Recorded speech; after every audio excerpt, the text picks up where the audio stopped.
Assalamualaikum warahmatullahi wabarakatuh. Alhamdulillah wassalatu wassalamu ala rasulillah wa ala alihi wa sahbihi wa mawala. Kaum muslimin dan muslimat yang dirahmati oleh Allah subhanahu wa ta'ala, mari kita renungkan salah satu firman Allah subhanahu wa ta'ala di dalam surat Luqman ayat 21. Ayat yang begitu dahsyat untuk kita renungkan. Ayat yang mengingatkan kepada kita bahwa begitu dahsyat nikmat yang Allah berikan kepada kita. Bahkan Allah sempurnakan nikmat itu untuk makhluknya. A'udzubillahi minasyaitonirrajim. Alam tarau annallaha sakhkhara lakum ma fis samawati wa ma fil ardh wa asbagha alaikum ni'amahu zahiratan wa batinah wa minan nasi may yujadilu billahi bighairi ilmi wala hudaw wala kitabim munir. Allah subhanahu wa ta'ala ingatkan kepada kita, tidakkah kamu memperhatikan, tidakkah kamu melihat bahwa Allah telah menundukkan apa yang ada di langit dan apa yang ada di bumi ini untuk kepentinganmu. Lihat, luar biasa dahsyatnya. Ternyata Allah menundukkan apa yang ada di langit dan apa yang ada di bumi ini untuk kepentingan hamba. Ini luar biasa. Allah tundukkan matahari sehingga jelaslah siang bagi kita. Lihat bagaimana Allah menundukkan matahari. Cahayanya itu pas buat kita, ya enggak? Pas banget. Pernah enggak ya kita mendengar ada cahaya matahari itu membakar rumah-rumah kita, membakar tubuh-tubuh kita? Allah tundukkan pas, gitu. Allah tundukkan bulan ya, sehingga malam lebih bercahaya. Allah tundukkan awan-awan, Allah tundukkan hujan untuk kita. Coba seandainya hujan kalau Allah tidak tundukkan kepada kita, ya, diturunkan air hujan itu segede-gede tinju saja.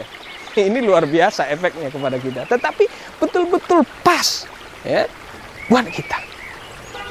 Kemudian juga Allah tundukkan apa yang ada di bumi ini untuk kita, untuk kepentingan hamba-hambanya, sehingga kita bisa bekerja, ya, bercocok tanam, berkebun dan lain sebagainya.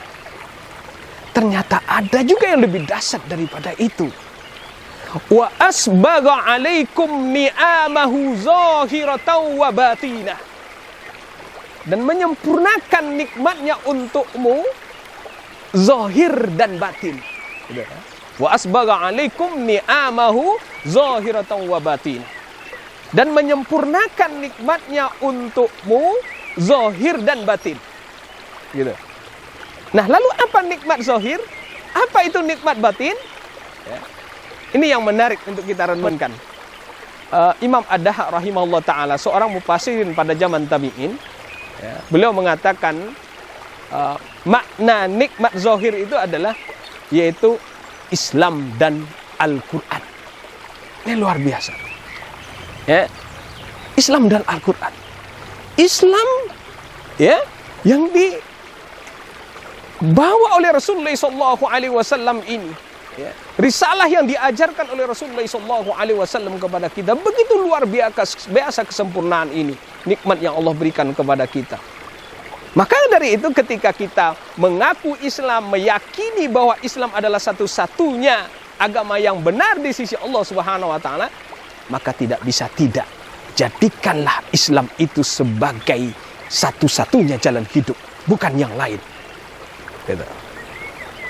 Kita harus tundukkan hati kita, pikiran kita, perasaan kita, ya, terhadap aturan-aturan ini, gitu.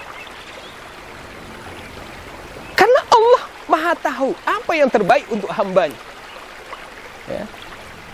Karena hanya Islam yang menjadi satu-satunya solusi dalam kehidupan ini, tidak ada yang lain.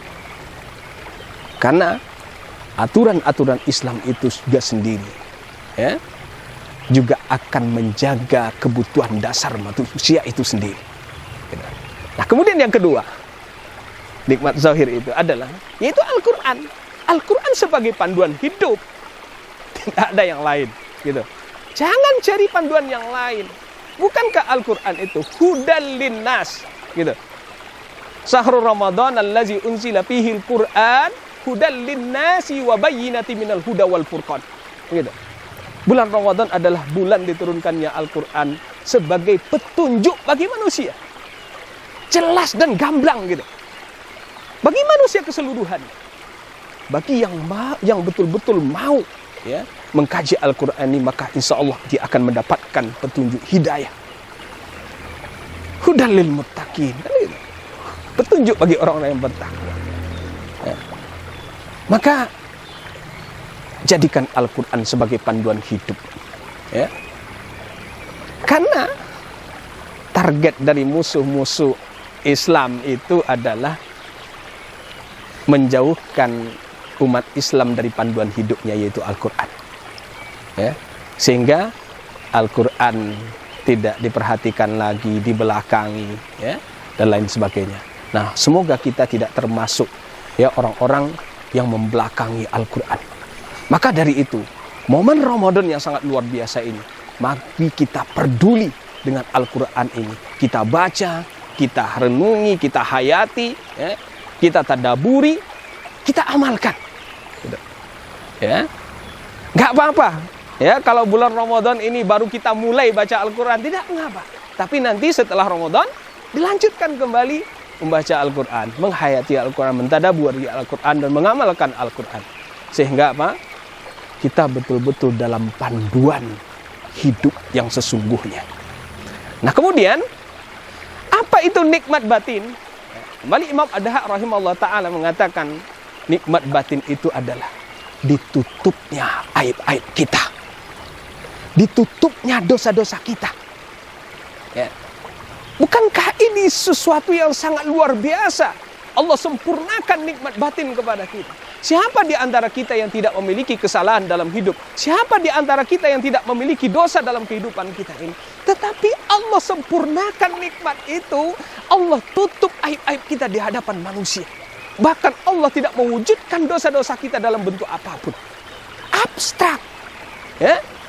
Tidak berwarna, tidak berbau, dan juga tidak berasa.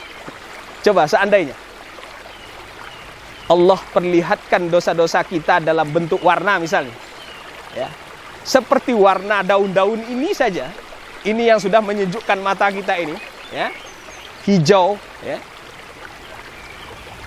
Setiap kali kita melakukan perbuatan dosa, kemudian tubuh kita ini berubah menjadi hijau. Ngeri nggak? Ngeri banget. Ketika tangan kita mengambil yang bukan haknya, maka tangan kita berubah menjadi hijau. Kayak apa itu? Kayak hul.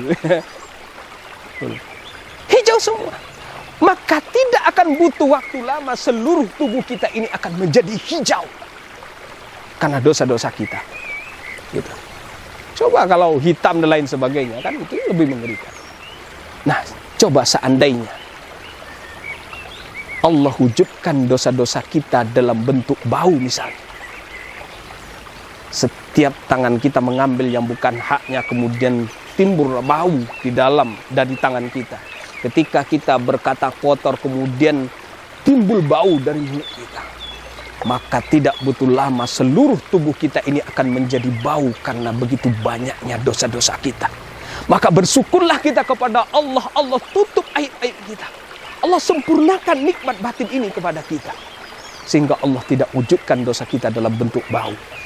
Coba seandainya Allah juga wujudkan dosa-dosa kita dalam bentuk rasa, seperti rasa sakit misalnya, maka tubuh kita ini tidak akan kuat, kaum muslimin, menanggung rasa sakit karena banyaknya dosa-dosa kita. Tetapi Allah telah menyempurnakan nikmatnya untuk kita, nikmat batin ini. Allah tidak mewujudkan dosa-dosa kita dalam bentuk rasa sakit.